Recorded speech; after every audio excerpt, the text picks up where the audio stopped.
Well, the history goes back to the 17th century. Originally, it would have been a farm in the village, and like most enterprising people at that time, they sort of thought, well, okay, we can brew some beer and open up one of the rooms, and it grew from there. One of the most special features is this lovely original bar.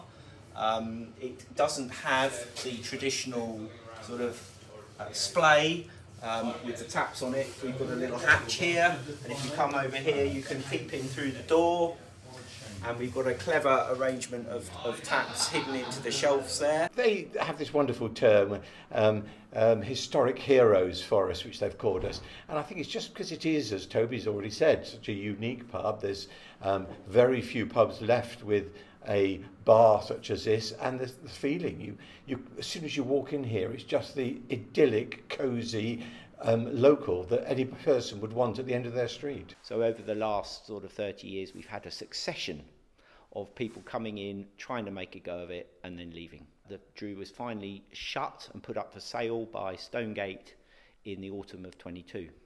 And we started our campaign to get our hands on it as a community pub in January 23. I mean, there's a lot of people who, by that time, post-COVID and then having the pub closed and up for sale, were quite simply getting fed up that the heart of the village had been ripped out, and it felt exactly like that. But historically, the Drew has, I think partly because of the building itself and the historic nature, but the other huge asset historically has been Aunt Mabel.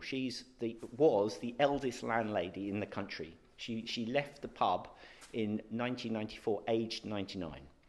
And so she had built a reputation and a pull from far and wide. So we've got people in Canada, in Australia, all over Europe who have been over, the course of the decades to be part of this pub. So when we started our campaign through Crowdfunder, obviously we were on a front foot.